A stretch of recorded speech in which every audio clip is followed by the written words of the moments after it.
မင်္ဂလာပါခင်ဗျကျွန်တော်ဒီနေ့ပြောပြပေးမယ့်အကြောင်းအရာကတော့ product code ကိုရိုက်ထည့်လိုက်တာနဲ့ product name အလိုလျောက်ပေါ်လာအောင်ဘယ်လိုလုပ်ရမလဲဆိုတဲ့ဒီလမ်းလေးဖြစ်ပါတယ်အခုမြင်တွေ့နေရတဲ့ table က stationery ရောင်းဆိုင်တစ်ခုရဲ့ product code product name နဲ့သူ့ရဲ့ရောင်းစည်းနှုန်းတွေဖြစ်တယ်ဥပမာကျွန်တော်တို့ကဒီ stationery အရောင်းဆိုင်တစ်ခုရဲ့စည်းငိုင်းဒါမှမဟုတ်အယောင်ဆေးဆိုပါစို့ဒါဆိုရင်ကျွန်တော်တို့ကဒီနေ့စဉ်အယောင်ဆင်းတွေကိုစင်းသွင်းရတော့မယ်ဥပမာအနေနဲ့ကျွန်တော်တခုစင်းသွင်းပြမယ်ပေါ့နော်ဒီနေ့10ရက်နေ့ပေါ့နော်10ရက်နေ့တလပိုင်း2025မှာ customer Uber ဆိုတဲ့လူကထားပါတော့စားဝယ်သွားတယ်ပေါ့နော်စားဝယ်သွားတယ်ဆိုရင်သူရဲ့ product code က B1001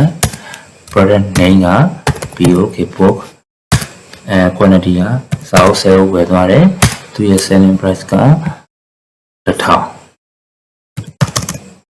ဒါဆိုရင်သူရဲ့ amount က1000ဖြစ်သွားပြီပေါ့နော်ဟုတ်ပြီအဲ့ဒါဆိုရင်အဲ့မှာကျွန်တော်အဓိကပြောချင်တဲ့အကြောင်းအရာကဒီ product name ပေါ့နော် product name ကိုကျွန်တော်မရိုက်ချင်ဘူး product code ကိုရိုက်ထည့်လိုက်တာနဲ့ product name ပေါ်လာရမယ်ဒါဆိုရင်ကျွန်တော်တို့က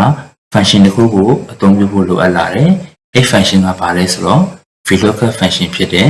VLOOKUP function ကိုကျွန်တော်ပြပေးမယ် exact sequence တစ်ခုမှာ equal VLOO ရိုက်ထည့်လိုက်ပြီဆိုရင်အောက်မှာ VLOOKUP ဆိုတာလေးပေါ်လာတယ် tab key လေးကိုတစ်ချက်နှိပ်လိုက်ပါဒါဆိုရင် VLOOKUP function နဲ့ရောက်သွားပြီပေါ့နော်အဲ့မှာအောက်မှာဘာသာလေးတစ်ခုစာတန်းလေးတစ်ခုထိုးထားတယ်စာတန်းလေးကိုကြည့်မယ်ဆိုရင် VLOOKUP ကွင်းစာ lookup value table array column index number range lookup လို့ရှိတယ်အဲ့မှာ lookup value ဆိုတာဘာလဲကိုကြည့်ရမယ့် data ကိုကြည့်ရမယ့် cell ကွက်ပေါ့နော်အဲ့လိုပဲအလွယ်မထားလို့ရပါတယ်ဒီမှာဆိုရင်ကျွန်တော်တို့ကပေါ်ချင်တာက product name ဘာကိုရိုက်ချင်တာလဲဆိုတော့ product code ဒါဆို lookup value က product code ဖြစ်သွားလိမ့်မယ်ဒါကြတော့ကျွန်တော်ဥပမာပြောပြတာပေါ့နော်ဒီ table ကိုအခြေခံပြီးတော့ဥပမာပြောပြတာပါကျန်တဲ့ကိုလိုချင်တယ်လို့သုံးလို့ရပါတယ်table array နောက်တစ်ခုက table array ပေါ့နော် table array ဆိုတာကဒီ product name တွေ product code တွေပါတဲ့ table ကိုဆိုလိုခြင်းဖြစ်တယ်အဲ့ဒီမှာ table တစ်ခုလုံးကိုသုံးပြုလိုက်ရတယ်ကိုသုံးပြုခြင်းတဲ့ table အပိုင်းကိုလည်းကို select ပေးပြီးတော့သုံးလို့ရတယ်ပေါ့နော်ဒါကကျွန်တော်လုံရင်းနဲ့ပဲဥပမာထားပြီးပြပြပြီးတော့မှာဖြစ်ပါတယ်အဲ့တော့ပြီးရင် column index number အဲ့မှာက column index number ကဘာကိုပြောချင်တာလဲဆိုတော့ကျွန်တော်တို့ကြည့်ရမယ့် lookup value က product code ကျွန်တော်တို့ပေါ်ချင်တာက product name product code ကစပြီးရေးတွဲလိုက်မယ် product name ဒီပေါ့နော် product code နဲ့ product name က column ဘယ်နှခုခြားလဲပေါ့လွယ်လွယ်ပြောရရင်တော့ product code ကစပြီးတော့ရေးမယ် product code ပြီးရင် product name ထိရောက်တဲ့ထိကိုရေးလိုက်ထားပါတော့ဥပမာ product code ကcolumn A မှာရှိတယ်ဆိုရင် product name က C မှာရှိတယ်ဆိုရင် A ကနေစမယ်ဆိုရင် ABC ဆိုရင် column 3ခုတကယ်လို့ product name က B column မှာရှိတယ်ဆိုရင် column index number က2ဖြစ်သွားလိမ့်မယ်နှစ်ခုနောက်မှာရှိနေတာကိုပေါ်ခြင်းနဲ့ product name ရှိတဲ့ရောက်နေတဲ့ column ရဲ့နံပါတ်ကိုရိုက်ထည့်ရမှာဖြစ်တယ်နောက် range lookup ကတော့အလွယ်ပဲ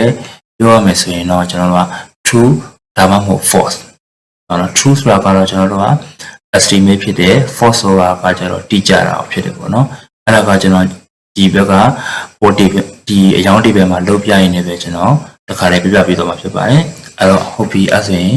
ကျွန်တော်တို့ဒီနေ့ပေါ့နော်ဒါဆိုကျွန်တော်ဒီ data လေးကိုခဏပြန်ဖြတ်လိုက်မယ်နော် delete နဲ့ပြန်ဖြတ်လိုက်မယ်ဟုတ်ပြီကျွန်တော် product name မှာကျွန်တော်တို့ VLOOKUP function ကိုရိုက်ထည့်လိုက်မယ် VLOO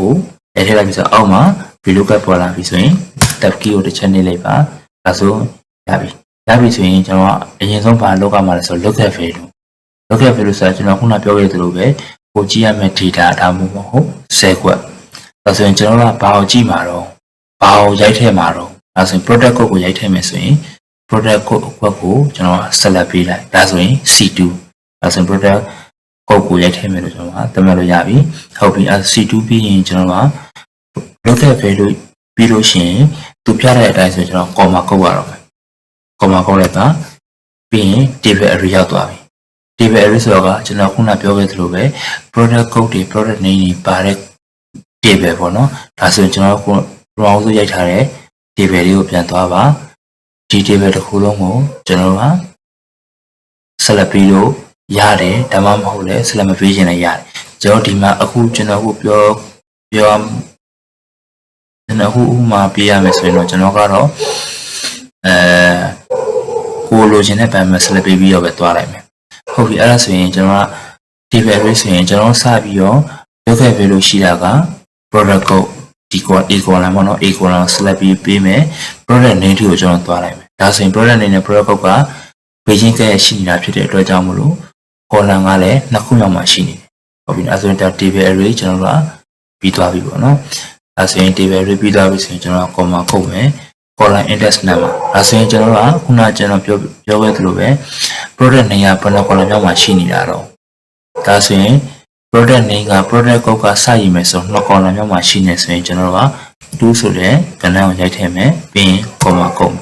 အဲ့မှာဆိုရင်ကျွန်တော်တို့ view ချက်ဖို့တော့နှစ်ခုပေးထားတယ် true နဲ့ false နဲ့ကျွန်တော်ခုနပြောခဲ့သလိုပဲ true ဆိုတာက command ကြီးကိုပြောချင်တာ false ဆိုတာက teacher ကိုပြောချင်တာအဲ့ဒီမှာကျွန်တော်ထပ်ပြောချင်တယ်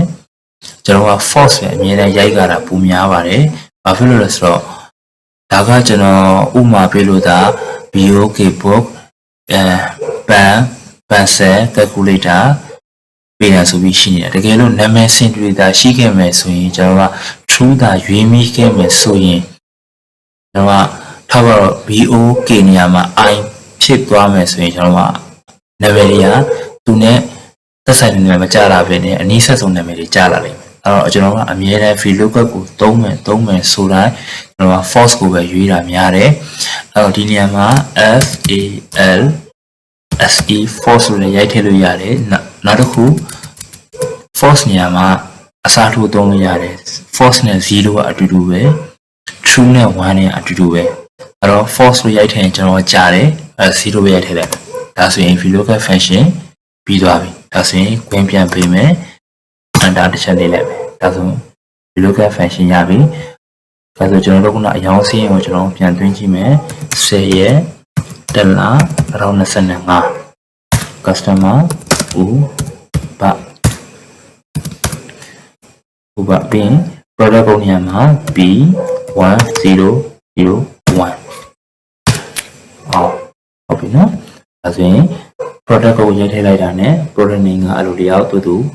ပေါ်လာတယ်ဒါကိုကျွန်တော်တို့ auto fill နဲ့ အောက်ထိဆွဲချလိုက်မယ်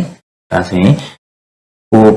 product ကိုမရိုက်သေးခင်တော့ product name နေရာမှာတို့ NE ဆိုပြီးတော့ပေါ်နေမှာဖြစ်ပါတယ်ဟုတ်ပြီဒါဆိုရင်ကျွန်တော်နောက်ဒီရက်မှာပဲ10ရက်တလ25မှာပဲ customer ထားပါတော့ဥမာဥ A ပေါ့နော်ဥ A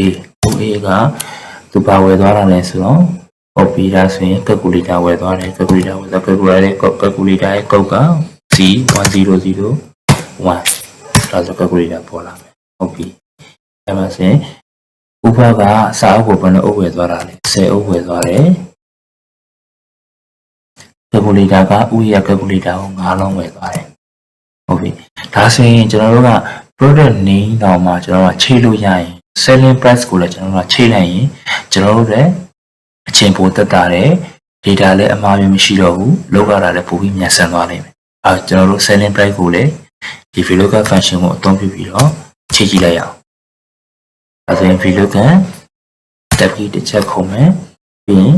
ကျွန်တော် formula စပြီးထည့်မယ်ဆို lookup value ကဘာပဲကြည့်မှာလဲဆိုတော့ကျွန်တော်က product code ကိုပဲကြည့်မယ်ဆို product code ကို select ပြီးရင် comma code table array ဒါဆိုကျွန်တော် table ကိုသွားတော့မယ် table array ဆိုရင်ကျွန်တော် product code ကိုကြည့်တာဖြစ်တော့ကျွန်တော် product code ကစပြီးတော့ table ကို select ပေးပါ selling price ကိုကျွန်တော်သွားပါဒါဆိုရင်ကျွန်တော်တို့က table array ပြီးသွားပြီပြီးရင်ကျွန်တော် column index number ရိုက်ထည့်မယ် column index number ကဘာလဲဆိုတော့ selling price က product code ကရေးမယ်ဆိုရင်3 column မြောက်ဖြစ်တဲ့အတွက်ကြောင့်မလို့3ဆိုပြီးရိုက်ထည့်လိုက်ပါပြီးရင် comma code ပါ true နဲ့ false မှာ false ကိုပဲရွေးပါ0နှိပ်ပါပြီးရင်ခွင့်ပေးလိုက်ပါဒါဆိုရင် VLOOKUP function ပြီးသွားပြီ enter နှိပ်လိုက်ပါဒါဆိုရင်ကျွန်တော်က selling price လည်းရသွားပြီဒါဆို auto fill နဲ့ကျွန်တော်တို့ out ကို off ဆွဲချလိုက်ပါဒီဒါဆိုရင်ဒါကစာအုပ်က selling price လည်းရပြီ calculator ရဲ့ selling price လည်းရပြီပေါ့နော်အဲ့ဒီမှာကျွန်တော်တို့ထပ်ပြီးတော့ရောင်းစင်းတစ်ခုထပ်သွင်းကြည့်အောင်10ရက်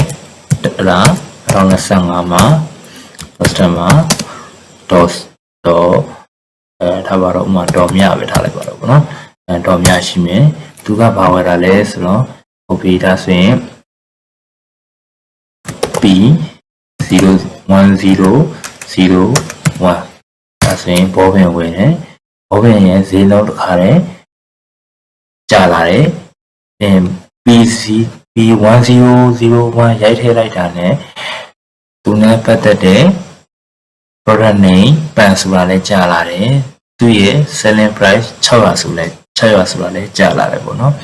အဲ့တော့ကျွန်တော်က quantity ရိုက်ထည့်လိုက်မယ်ထားပါတော့600ပေါ်ပင်တစ်ချောင်းပေါ့နော်ပေါ်ပင်တစ်ချောင်းပေါ်ပင်ထားပါတော့ဥမာဒီမှာ10ချောင်းsorry 15ချောင်းဝယ်တယ်ပဲထားလိုက်ဒါဆိုရင်သူ့ရဲ့မောင်ကူတော့လည်းပေါ်သွားပြီဖြစ်တယ်အဲ့တော့ကျွန်တော်ခုပြောပြပြီးသွားတဲ့အကြောင်းပါက VLOOKUP function ကိုဘယ်လိုအသုံးပြုရမလဲဆိုတဲ့အကြောင်းပါဖြစ်တယ်အဲ့တော့ဒါကတော့ကျွန်တော်ဥပမာလေးနဲ့ပြောပြပြီးတာဖြစ်တယ်အဲ့တော့ကိုယ့်ရဲ့လုပ်ငန်းခွင်မှာအဆင်ပြေရင်ပြည်လို့အသုံးပြုလို့ရတယ်VLOOKUP ကိုတခြား function တွေနဲ့တွဲပြီးတော့လည်းအသုံးပြုလို့ရတယ်ဥပမာပေါ့if error နဲ့ပဲတွဲပြီးအသုံးပြုတခြား if နဲ့ပဲတွဲပြီးအသုံးပြုလဲရတယ်အဲ့တော့ကိုယ့်ရဲ့လိုအပ်ချက်ပေါ်မူတည်ပြီးတော့ပြောင်းလဲအသုံးပြုလို့ရတယ်ပေါ့နော်ဟုတ်ပြီအဲ့ဒါဆိုရင်ကျွန်တော်အခုဒီနေ့ပြောပြပေးတဲ့ VLOOKUP function အကြောင်းကိုအားလုံးနားလည်မယ်လို့